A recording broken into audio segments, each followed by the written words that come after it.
Delincuentes detonaron esta noche cajero automático dentro de una universidad en Viña del Mar. Se llevaron 5 gavetas de dinero. Tras 12 días de búsqueda, encontraron sin vida los cuerpos de los 2 jóvenes extraviados en el Cerro Provincia. Rescate se realizó con helicópteros. ¿Se acaban los happy hour o las barras libres? Una polémica propuesta propone restringirlos para disminuir el consumo excesivo de alcohol. Bienvenidos, ¿cómo están? Estamos comenzando medianoche, 1:35, estamos en vivo como siempre. Comenzamos con las informaciones. Muertos fueron hallados los 2 estudiantes que estaban desaparecidos hace 12 días en el Cerro Provincia. Joaquín Castillo y Vicente Carpentier estaban a más de 2.400 metros de altura y a tan solo 500 metros del refugio. Así terminaron 11 días de búsqueda y 12 de extravío en el Cerro Provincia. Sus cuerpos estaban ocultos en la nieve. He ahí el por qué no pudieron ser encontrados los primeros días. Solo el deshielo generado por las altas temperaturas de este martes y miércoles permitió hallarlos en el Cerro Provincia. Este es el punto exacto, a 2.584 metros de altura, muy cerca de donde se perdió la señal del celular. Los cuerpos se encontraban en un sendero de ascensión al Cerro Provincia. ¿Al domo? Precisamente al domo. Estos están en una distancia de la cima no más allá de 500 metros. Un domo que ya había sido revisado, pues se tenía la esperanza que los jóvenes pudiesen haber llegado ahí, pese a lo complejo del tiempo ese día sábado 15. Pero esa esperanza pronto se desvaneció. Así estaba la cordillera. Pero una foto obtenida por un avión de la Fuerza Aérea de Chile logró que este miércoles la angustia y el desconsuelo de sus familiares y amigos terminara. Y eso permitió ubicar en primer lugar una posición donde se pudo visualizar un cuerpo y posteriormente a 150 metros se produjo la visualización del otro cuerpo. El primero en ser encontrado fue Joaquín Castillo, el joven de 20 años que vestía polera amarilla y short negro. Más allá estaba su amigo Vicente Carpentier, de 22 años, estudiante que usaba ropa blanca. La hipótesis habla de que los jóvenes pueden haber estado cubiertos de nieve en los primeros días de búsqueda, por lo tanto las condiciones meteorológicas a las que alude el fiscal claramente aportaron a encontrar a los jóvenes y el rastreo a través de fotografías aéreas. Vicente y Joaquín estaban en una quebrada, una en que 2 equipos del GOPE de Carabineros tuvieron que bajar. Tras horas de trabajo pudieron sacarlos y llevarlos hasta el domo, donde se hicieron los primeros peritajes. Por huellas dactilares y la ropa se logró confirmar la identidad en el sector del domo del Cerro Provincia. Posterior a ello y vía helicóptero fueron trasladados hasta el aeródromo de Tobalaba. Ahí sus familiares los reconocieron y luego fueron llevados hasta el servicio médico legal. Serán ellos, en definitiva, quienes determinen cómo y cuándo murieron Vicente y Joaquín.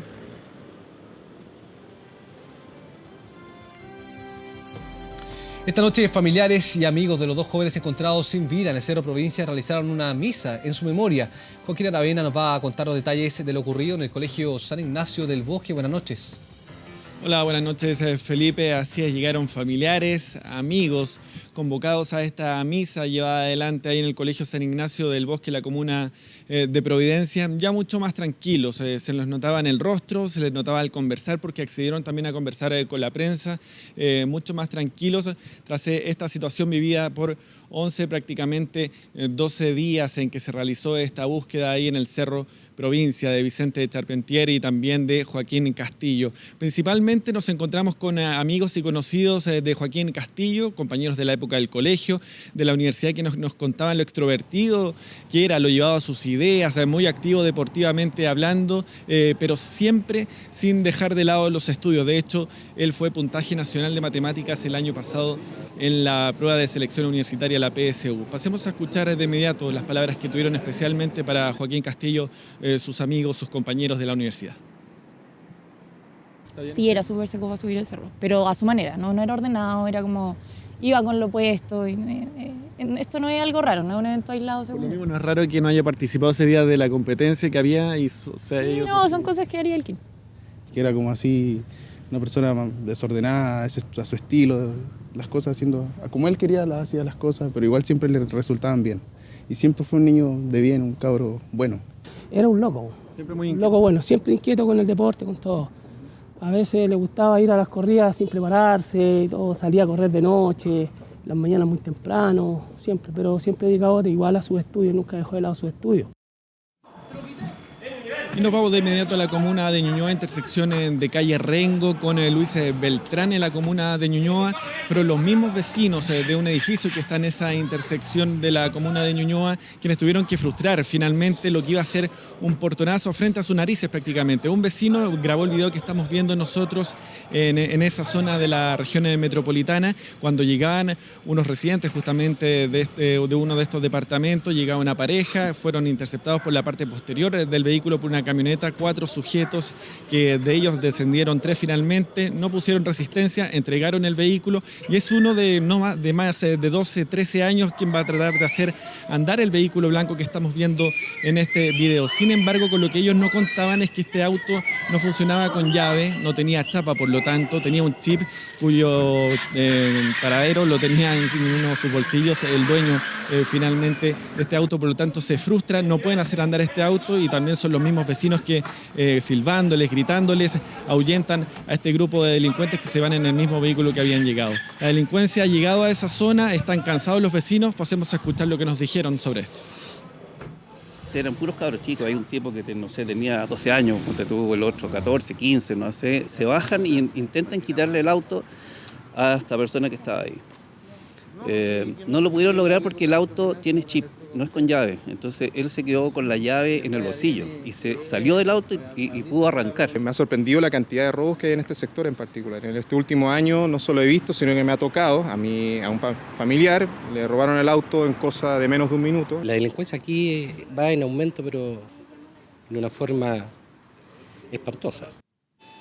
Y nos trasladamos a la comuna de Providencia, intersección de Avenida Vicuña Maquena con calle Rancagua. Hay un servicentro Shell y en el minimarket que está en este servicentro llegaron 2 sujetos, uno de 16 años, un menor de edad, acompañado por un adulto de 25 años con claras muestras de querer realizar un asalto a los dependientes de este lugar. Para ello se acercaron al mesón principal, entablaron una conversación con la dependiente de este lugar y le mostraron disimuladamente un arma. Con lo que no contaba esta pareja de delincuentes es que en el lugar realizaba una ronda preventiva personal de civil de carabineros de la 19 Comisaría de Providencia. Ellos detectaron esta situación, los fiscalizaron y proceden finalmente a la detención de ambos sujetos. Llama la atención los antecedentes que tiene el menor de edad de 16 años, más de 40 detenciones por robos y delitos similares. El arma finalmente se logró establecer que era de fogueo, así que ambos pasaron también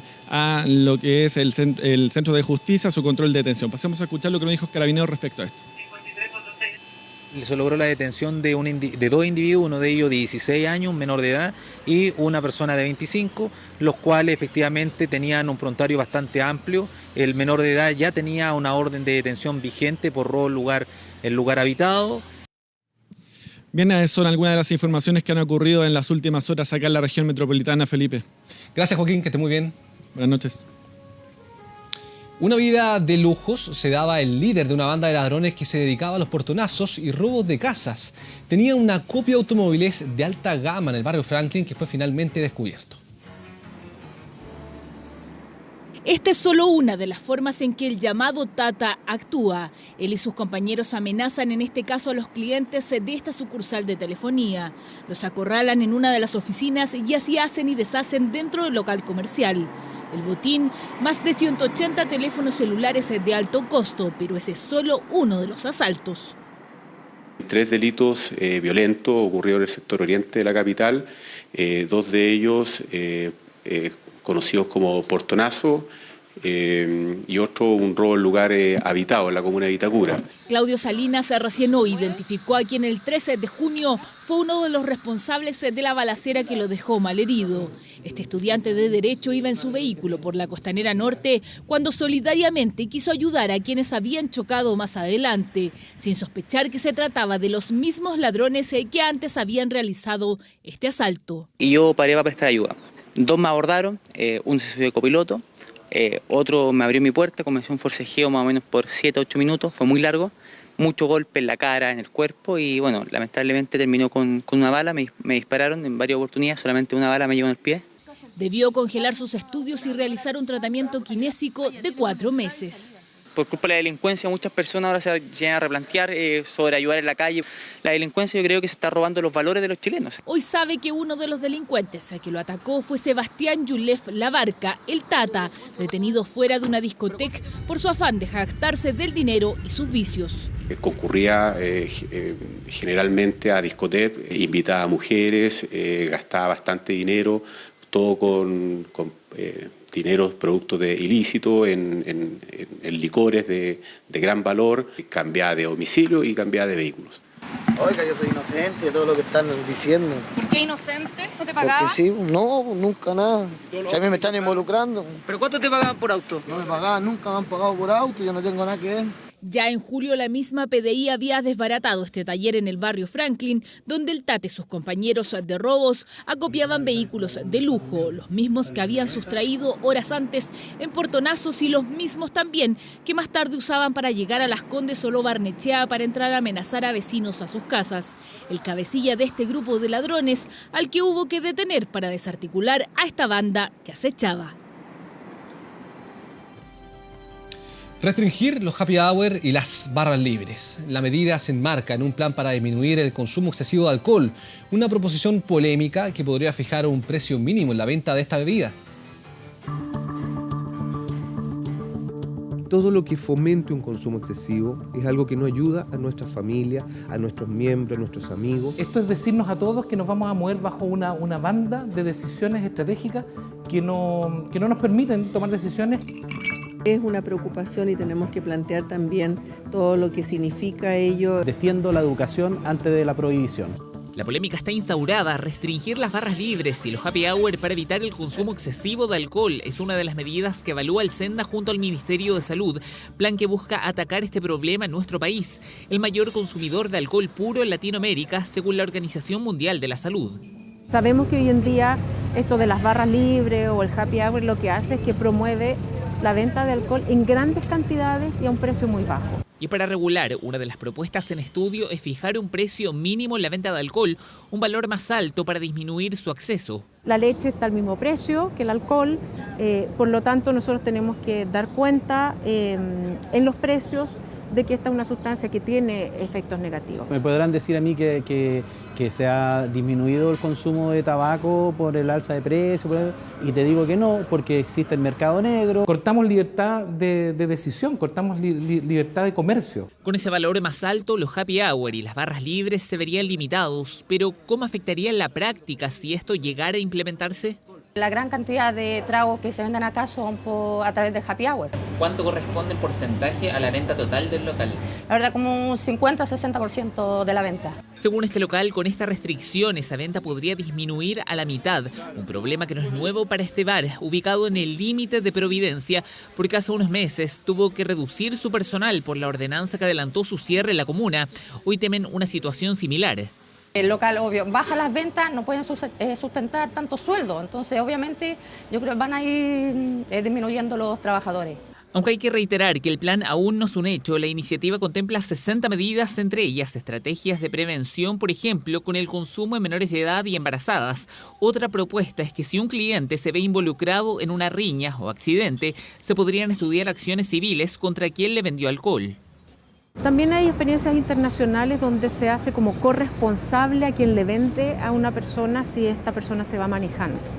Es importante, yo creo, mirar ese tipo de experiencias, han tenido buenos resultados. La sanción debe ser a la persona. Si uno es adulto, uno sabe hasta cuánto puede llegar a tomar. Por algo el local ya tiene que venderle a personas mayores de edad porque es la responsabilidad de cada uno. ¿Por qué nosotros nuevamente tenemos que hacernos cargo de libertades individuales de un mayor de edad, de libertades mal tomadas? Un plan polémico en un país donde el consumo per cápita es de 9,6 litros según la Organización Mundial de la Salud. El Instituto de Salud Pública investigó la venta de medicamentos para adelgazar. En los últimos 4 años, su consumo ha crecido en más de un 2000% y mal suministrados pueden provocar incluso la muerte.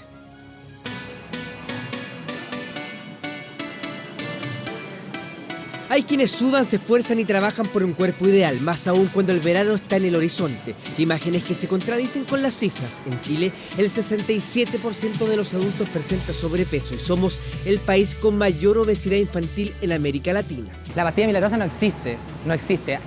Hay que moverse. Y ese es el problema. El Instituto de Salud Pública investigó la venta de los llamados medicamentos anorexígenos, aquellos que tienen como finalidad la pérdida de peso.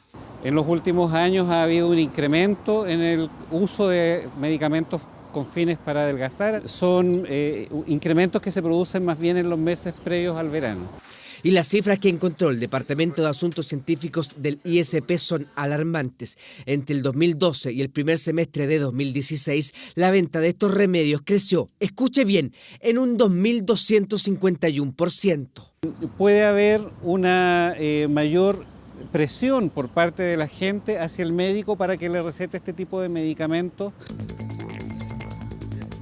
Fentermina, Orlistat y Frentoporex son los medicamentos indicados para personas obesas, pero que a la vista de las cifras son consumidos por muchísimos más chilenos. Es que las mujeres siempre buscan algo para bajar de peso. Yo sí he escuchado a gente que toma pastillas para adelgazar. Mi mamá una vez tomó, pero yo le dije que parara porque sé que el efecto rebote y las consecuencias, el efecto secundario que tiene es realmente importante. Y si bien estos medicamentos se venden estrictamente con receta, hay uno, el Orlistat, que se consigue demasiado fácil. El Orlistat sí lo tengo, te lo puedo vender y ese es para eliminar la grasa. Orlistat sí. ¿Y ese se vende así sin receta nomás? Sí, nunca se ha vendido con receta ni con presentación. El Orlistat se vende efectivamente sin receta bajo el nombre de Sagras o Orlidiet. Por 36.000 pesos se consiguen 145 tabletas. El problema es... Pero aquí el paciente que va en esta época a buscar un medicamento para bajar rápido de peso, cualquier medicamento no le va a servir porque le puede provocar o efectos secundarios desde hipertensión arterial hasta un accidente vascular. ¿Se puede morir alguien o no? Evidentemente que sí, pues. La fentermina, por ejemplo, es altamente peligrosa si se usa en un hipertenso o quienes estén tomando medicamentos para la depresión. El hecho es que son más usados de lo que se piensa. Lo que se está dando ahora mucho que están consumiendo es el Sentis. He escuchado muchas cosas de pastillas. El Instituto de Salud Pública y los médicos están preocupados. El aumento de estos medicamentos ha crecido más de un 2000% en 4 años. Y pese a que cada día Chile es un país más obeso, la solución está lejos de encontrarse dentro de una pastilla. A través del método de saturación de gas, un grupo de delincuentes explotaron un cajero electrónico ubicado al interior de una universidad de Viña del Mar. Más detalles con Gabriel Uber. Buenas noches. Exactamente, Felipe León, personal de la CIP y la OCAR trabajan al interior de la Universidad de Viña del Mar.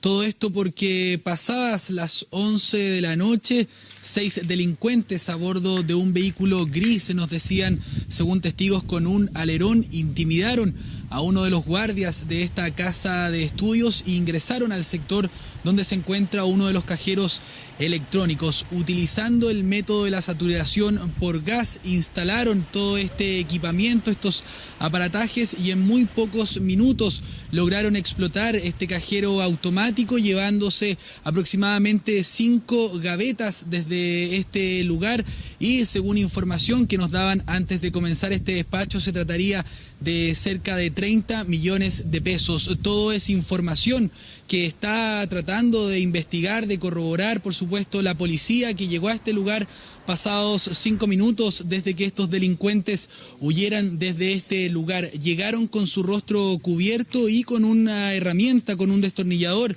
intimidaron a uno de los guardias y así a bordo de este vehículo lograron ingresar. Desde el punto de acceso de la universidad hasta el cajero automático hay aproximadamente 100 metros donde cometieron este delito. Al tratarse de un lugar privado, nosotros estuvimos recabando información desde el exterior de la Universidad de Viña del Mar, ubicada en la parte alta, en el sector de Rodelillo, en la variante Aguasanta. De los delincuentes nada se sabe. Personal de la CIP, les decía, y Carabineros están tras la pista de estas personas que huyeron con esta elevada cifra de dinero que a esta hora personal de la CIP y también de la OCAR está investigando al interior.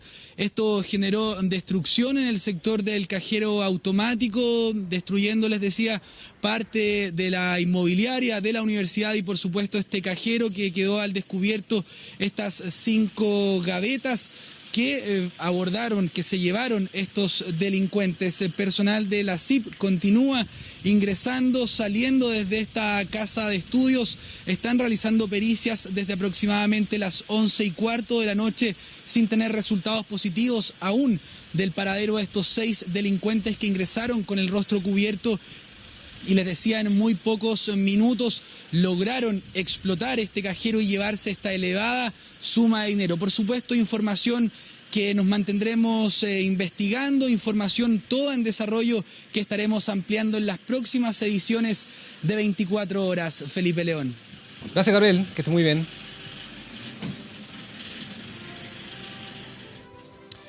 Con dolor y sin creer aún lo ocurrido, familiares y amigos despiden a la mujer que fue asesinada por su nieta en San Pedro de la Paz.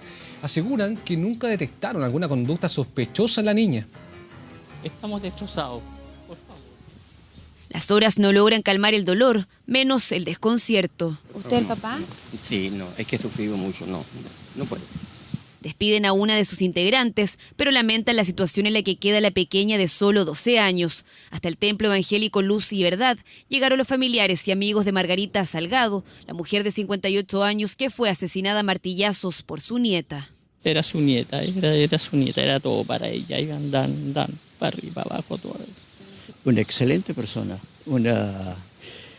crecimos juntos, nos desarrollamos, una chica muy dinámica, muy alegre, muy sociable. Pero no se va a entregar ninguna información, ¿ya? Perfecto, gracias. En el establecimiento de la niña no quisieron hablar, pero sus compañeras del colegio Santa Eufrasia la describieron como una alumna tranquila de pocas amigas. Yo la vi en la mañana, pero más de eso yo no sé. No era tranquila, o sea, siempre andaba sola. Un hecho que conmocionó a toda la comunidad escolar. Aún no logran entender qué fue lo que pasó. La hija más que nada, sí, puede ser que algún atentado con respecto a ellos, todo, pero no, gracias a Dios que no. Uno lo ve a todas como niñas. Igual es fuerte. Este miércoles la menor quedó internada en el psiquiátrico. Aún no hay certezas que permitan determinar su estado mental. Lo cierto es que la niña aseguró que escuchó una voz que le ordenaba matar a su abuela. De lo contrario, ella sufriría las consecuencias. Alucinaciones que podrían coincidir con uno de los síntomas de la esquizofrenia. Podrían escuchar voces, por ejemplo, que le ordenen hacer alguna cosa, o generalmente son, en adultos se escribe como voces que vienen de fuera de la cabeza que nos dicen cosas, que insultan, por ejemplo. La esquizofrenia solo se da en el 1% de la población y es aún más difícil que se presente en niños. Las alucinaciones incluso podrían corresponder a otra patología. Escuchar voces no necesariamente es sinónimo de un cuadro mental. Ya cuando uno vive, por ejemplo, algún evento muy estresante, uno puede perder el juicio y la realidad y hacer cosas irracionales. La niña vivió desde los 8 años en el hogar María Loreto, dependiente del CENAME, un centro de baja complejidad al que van niños vulnerados en sus derechos. Pero este año, el tribunal determinó que podía volver con su familia custodiada. Un policía muerto y 2 heridos dejaron manifestaciones en Venezuela en contra del gobierno del presidente Nicolás Maduro. El gobierno confirmó que un miembro de la policía de Miranda falleció este miércoles tras los hechos de violencia. Además, otros 2 agentes también resultaron heridos. El hecho habría ocurrido cuando la policía intentaba dispersar a manifestantes que bloqueaban una avenida. Según la autoridad, los protestantes contaban con armas de fuego y objetos contundentes, con los cuales agredieron al personal policial. Hasta el momento hay 2 detenidos. 2 fuertes sismos se sintieron en el centro de Italia. El primero fue de 5,5 grados en la escala Richter y el segundo fue de 6,1. Ambos se registraron en la región de Las Marcas, que está cerca de Roma y de la zona devastada por el terremoto de agosto pasado. En muchas localidades hubo derrumbes importantes y paredes agrietadas, aunque hasta ahora se ha registrado solo un herido. Además, la línea eléctrica en las zonas afectadas quedó interrumpida. Los expertos aseguran que los sismos están conectados con el terremoto del pasado 24 de agosto, que causó la muerte de unas 300 personas. Por primera vez en 25 años, Estados Unidos se abstuvo de votar una resolución de la ONU que condena el embargo a Cuba y a la que siempre se había opuesto. La histórica decisión de cambiar de postura ocurre después de que el gobierno de Barack Obama comenzara la normalización de las relaciones entre Washington y La Habana. De los 193 países que conforman la Asamblea General de las Naciones Unidas, 191 votaron a favor de terminar con el asedio y no hubo votos en contra. Israel también se abstuvo. El bloqueo financiero y comercial a Cuba desde hace 55 años solo puede ser cambiado por el Congreso estadounidense, que se enfrenta a la administración de Obama en este tema y no está de acuerdo con el voto de abstención.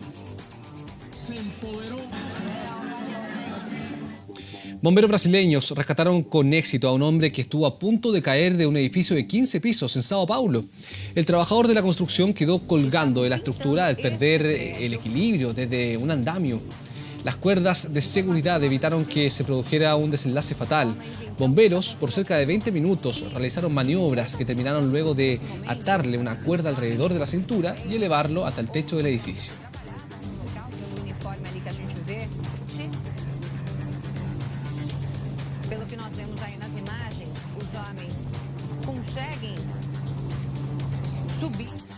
El cantante Justin Timberlake se vio envuelto en una polémica electoral en pleno periodo de elecciones presidenciales en Estados Unidos.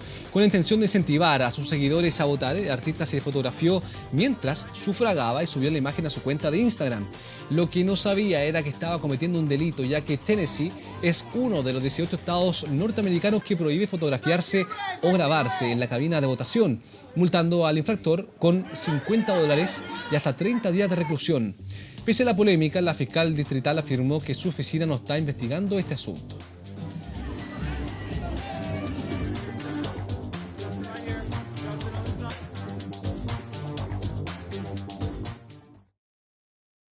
Volvemos a medianoche. 6 subsecretarios y 2 jefes de servicio dejaron el gobierno como parte de los ajustes que está afectando a la presidenta Michelle Bachelet. Ello en medio de la presión del oficialismo por un cambio que afecte también al equipo político tras los malos resultados de las municipales del día domingo. Puede ser que sea lo único. Una pregunta con ironía, que para algunos refleja el momento que está viviendo la nueva mayoría, sobre todo después de que la democracia cristiana decidiera congelar sus relaciones con el Ejecutivo, una medida que incomodó y que entre otras cosas fue tratada en la cita que por primera vez reunió a todos los timoneles después de las elecciones municipales. No es posible que el gobierno mantenga una distancia con los partidos en los procesos de evaluación de gestión. Una reunión donde los presidentes del oficialismo, aunque con algunas diferencias, insistieron en que es necesario acotar un plan de trabajo para los próximos meses y con ello un nuevo trato entre el Ejecutivo y sus partidos. Se han pedido cambios y por lo tanto esperamos que esos cambios, digamos, se realicen y eso es lo que veremos en las próximas horas. Eso mientras el vocero de gobierno ya realizaba las primeras gestiones, informando por la prensa que la mandataria tenía contemplado hacer ajustes, que esos implicaban los equipos y que algunos serían anunciados en un breve plazo. Información que hasta ese momento no era conocida por todos los timoneles de la nueva mayoría. Es el minuto que la presidenta reaccione. Estos son cambios cosméticos. Se vuelve a perder una nueva oportunidad de hacer un cambio profundo. Y los cambios no tardaron en llegar, pues en menos de 24 horas la presidenta de la República notificó la salida de 6 subsecretarios y 2 jefes de servicio, entre ellos Antonio Frey de Prevención del Delito, reemplazado por el subrogante Rodrigo Asenjo, Patricia Silva, la subsecretaria de las Express, que tuvo incidencia en la polémica del padrón electoral, y otro que también fue vinculado a ello, pero además a las decisiones por las millonarias pensiones en Gendarmería, el subsecretario Ignacio Suárez. Cambios que según algunos en la nueva mayoría serían solo el inicio, pues se incluiría a los intendentes y posteriormente a parte del gabinete, incluyendo allí a todos aquellos que tengan aspiraciones parlamentarias o de ingreso a algún comando presidencial. Pero, ¿continuará el comité político? Debería haber una cirugía mayor, tiene que haber un golpe de timón. El comité político hoy día está con una debilidad. No corresponde que decir que es cosmético. Ahora hay un elenco subsecretario, yo no creo que van a ser los últimos. Es posible que haya otros ministros que quieran ir al desafío parlamentario, no lo sabemos. No tiene que ver con pedir cambios de nombre específico, esto tiene que ver con un cambio en la coordinación. varios temas sin resolver en la nueva mayoría, entre ellos la carrera presidencial, la misma que también podría influir en aquel cambio de gabinete que según algunos se realizaría sí o sí antes de la primera quincena de noviembre. Este miércoles, las reparticiones públicas adheridas a la ANEF realizaron la primera jornada de paro nacional. Esto en rechazo a la propuesta del gobierno de reajustar los salarios en un 3,2%. El Servicio Médico Legal e Impuestos Internos realizaron turnos éticos, acotando la atención al público solo en casos de urgencia, mientras el Registro Civil abrió sus puertas una hora más tarde de lo habitual. Ministerios, municipalidades, consultorios y otros servicios no tuvieron atención normal en protesta a la postura del Ejecutivo de entregar un reajuste del 3,2% y no del 7%, como lo habían solicitado. El proyecto fue aprobado por la Sala del Senado y ahora volverá a la Cámara en su tercer trámite. La ANEF indicó que el paro nacional continuará este jueves y viernes, un problema para quienes requieran realizar trámites, ya que podrán hacerlos recién el próximo miércoles a ser lunes y martes, días festivos.